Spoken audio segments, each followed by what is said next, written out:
Dahil merong piyesta na naman dito sa isla ng Siargao, tapos nahuli kami, ulo na lang natira ng lechon, kaya naman kinuha ko na yung buong ulo dahil papaksiwin ko pag uwi sa bahay. At nandito si Aura kasama namin. Kaya naman today is ayan, napakaganda ng ating mga Latina. Nagsama lahat kaming mga burikat dito sa isla ng Siargao para mamiesta. Sabi ko sa kanila, cut off muna tayo dito sa mga kalandilisim sa Apam dahil mamimiesta muna tayo. Gumising na nga kami ng maaga nito at dumating si Aura galing sa lugar nila sa Del Carmen. Sabi niya pa sa akin, Mami, mag-ready ka na kasi oras na dahil may kalayuan 1 hour ang biyahe namin papunta dun sa fiesta kung saan dun yung mga kainan. Kaya naman today, ready na kami at tinawagan ko na all my friend na napaka-bibo dito sa isla ng Siargao. At pagkatapos nga pinick up ko na tong aking Vichy girl na si Hapon na instant parang, ewan ko, parang asawa ko na yata to. Aray ko.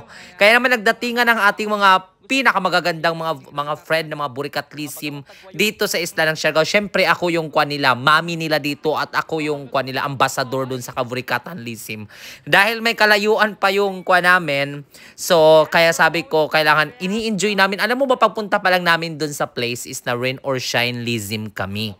Pero sabi ko naman, natatawa talaga ako dito sa partner natin na si Nora Lisim. All the way from Surigao din siya, nagtagal na dito sila sa isla ng Siargao. Maraming tayong mga kasama dito na iba't iba, taga Dinagat Island, mang iba, taga ibang malayong lugar. Pero nagka-friend kami dito sa isla ng Siargao. Dahil gawa nga na napapanood nila yung content ko, tapos tinatawag ako nila ng mami. Mami ng Siargao, tapos ako yung retired burikat dito sa isla ng Siargao. Hindi na ako hindi ko na kinurse yung pagiging malandilisim, yung pagiging burikatlisim kasi nakakapagod eh. Sabi ko, ang tawag na lang sa akin, girl ni bagtik talaga. Kaya naman nandito kami sa first house sa kanila ni Kapitan, ex-kapitan, nandito kami, kapitan, I don't know. So nandito kami, unang bahay namin pinuntahan dahil last year nandito rin kami kasama yung mga friend ko sila ni Barbie. Barbie ba? Hindi ko makakalimutan. So wala dito sila pero pinapasok na kami. Pagdating namin dito, ito yung bungad agad sa amin. Tapos mag-aalauna na to, sabi ko, gutom na ang lahat, tapos wala pa kaming breakfast. Alam mo naman dito sa isla ng Siargao, nagigising kami ng late. Gawa na yung gabi is araw sa amin, yung araw is gabi sa amin. So bumanat na ng bumanat agad yung ating mga mega. Sabi ko, kumain na kayo. At alam mo ba, napansin ko dito sa Del Carmen, sa Pilar, ang babait na mga tao kasi while naglalakad-lakad kami, in-invite kami ng bonggang-bongga. Kaya naman binanatan agad nila dahil marami ding bisita. Sabi ko, kumuha na kayo. Naawa nga ako sa lechon eh kasi pagdating namin dito kalansay na lang. Una kong binanatan tong ulo, kinuha ko na kasi iti-take out ko. Sabi ko, tomorrow magpipiknik kami. Ang gagawin ko, malaki naman yung bag ko. So ang mangyayari nito is ipapaksiw namin. Pero nakakatuwa lang kasi nga sabi, willing to take out Lizim talaga yung atake natin to, di bakit ba? Piyesta naman is pakain Lizim naman dito, di ba? Sabi ko pa nga may matinik siya, mas sharp kaya para nasugatan Lizim yung kamay ko. Sabi ko, istipot ka lang dyan, mamaya ka na lang babanatan ko. Sabi ko pa nga dito sa Mega natin na si Carlito na kumain ka na dahil walang magulang mo dito, dapat magpakabusog ka at sabi ko, ayan naman, bumanat sila. Alam mo ba, sabi ko sa kanila, huwag kayong kumain ng sobra-sobra sa first house kasi marami pa tayong bahay na pupuntahan. Kaya naman paglabas namin, ang daming nakaabang dito sa atin ng mga ating solid followers na mga taga dito lang din sa isla ng Siargao. Ang iba, dayo patas na dito na sa Siargao pumunta tapos gusto talaga tayo yung makita. Kaya naman nag-abang sila, ang dami-dami nila sa labas nag-abang at magpapapicture daw sila. Ako naman nakakatuwa, no? Para naman talaga ako ditong na instant artista dito sa isla ng Siargao, kami ni Aura. Pero salamat sa inyo dahil sa inyo, kaya ako nagpupursigi kahit napakapagod, gumagawa talaga ako ng content, nagpapasaya. Kaya naman shout out sa ating mga kababayan, especially sa ating Siargao Nonpilos, ating Surigao, Davao, lahat ng saan panig ng mundo to at shout out. At sa lahat naman po ng mga naapektuhan ng bagyo Lindol, mag-ingat po tayo kasi dito rin sa amin sa isla ng Siargao, ramdam din namin kagabi nga is super iyak ng iyak ako kasi takot din ako. Kaya naman ito mga solid followers natin is willing asing grow. Bukas ang puso po namin, lahat po gagawin namin magpasaya sa inyo. Kaya maraming salamat. Pagkatapos ngayon namin dito, nagpahinga muna kami kasi busog na yung team. At sobrang happy ko kasi nakarely sila sa akin. Dahil wala silang kakilala. Dahil ako naman din talaga ang ambassador ng kwan dito, Fiestalissim.